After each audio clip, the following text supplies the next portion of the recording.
Iran ഭരണകൂടത്തിനെതിരായ ജനങ്ങളുടെ പ്രതിഷേധം രാജ്യത്തിനു പുറത്തേക്കും നീളുകയാണ്. ലണ്ടനിലെ ഇറാൻ എംബസിയിൽ പ്രതിഷേധക്കാർ ഇറാന്റെ പതാക അഴിച്ചുമാറ്റി പകരമായി ഷാ ഭരണകൂടത്തിന്റെ പതാക പുനഃസ്ഥാപിച്ചു. ഇറാൻ ഇസ്ലാമിക് റിപ്പബ്ലിക് സർക്കാരിനെതിരെ യുകെയിലും യൂറോപ്പിലും അങ്ങോളമിങ്ങോളമായി ആയിരക്കണക്കിന് ഇറാനിയൻ വംശജരാണ് പ്രതിഷേധവുമായി തെരുവിലിറങ്ങിയത്. പലയിടങ്ങളിലും ഇറാൻ പരമോന്നത ഭരണാധികാരി ആയത്തുള്ള അലി ഖമേനിയുടെ കോലങ്ങളും ചിത്രങ്ങളും പ്രതിഷേധക്കാർ കത്തിച്ചു. ഇറാനിലെ തെരുവുകളിൽ പോരാടുന്ന സാധാരണക്കാരായ ജനതയ്ക്ക് പിന്തുണ അർപ്പിച്ചുകൊണ്ടുള്ള മുദ്രാവാക്യങ്ങളും ഉയർന്നു. കഴിഞ്ഞ ദിവസം നടന്ന പ്രതിഷേധ പ്രകടനത്തിൽ 500 മുതൽ 1000 വരെ ആളുകൾ പങ്കെടുത്തതായി മെട്രോപൊളിറ്റൻ പോലീസ് പറയുന്നു. എംബസിയുടെ സുരക്ഷ ഉറപ്പാക്കാൻ ഉദ്യോഗസ്ഥർ പ്രദേശത്ത് തുടരുമെന്ന് പോലീസ് അറിയിച്ചു. സംഭവത്തിൽ 2 പേരെ അറസ്റ്റ് ചെയ്തു. എംബസിയിൽ അതിക്രമിച്ചു കയറിയതിനും ജീവനക്കാരെ ആക്രമിച്ചതിനുമാണ് അറസ്റ്റ്. ലോകമെമ്പാടുമുള്ള ഇറാനിയൻ എംബസികൾക്ക് പുറത്ത് ഭരണകൂടത്തിനെതിരെ പ്രതിഷേധിക്കുന്ന ആളുകൾ ഒത്തുകൂടിയിട്ടുണ്ട്. ബെർലിനിൽ ഇറാന്റെ മുൻ സാമ്രാജ്യത്വ പതാക വീശുകയും നാടുകടത്തപ്പെട്ട കിരീടാവകാശി റസാ പഹ്ലവിയുടെ ചിത്രങ്ങൾ വഹിച്ചുകൊണ്ട്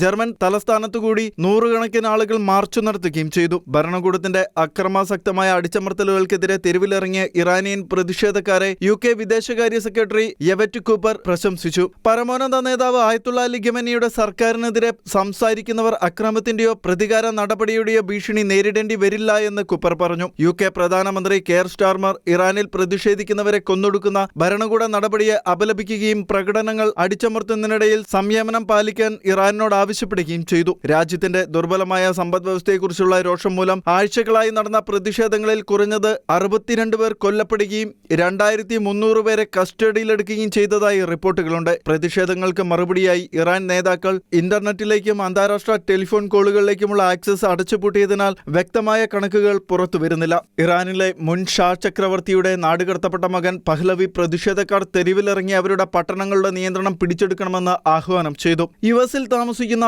65-കാരനായ പഹ്ലവി തന്റെ പിതാവിന്റെ ഭരണകാലത്ത് ഉപയോഗിച്ചിരുന്ന 1979 മുൻപുള്ള സിംഹത്തിന്റെയും സൂര്യന്റെയും പതാക ഉയർത്താൻ സോഷ്യൽ മീഡിയയിൽ ആളുകളോട് ആവശ്യപ്പെട്ടിരുന്നു.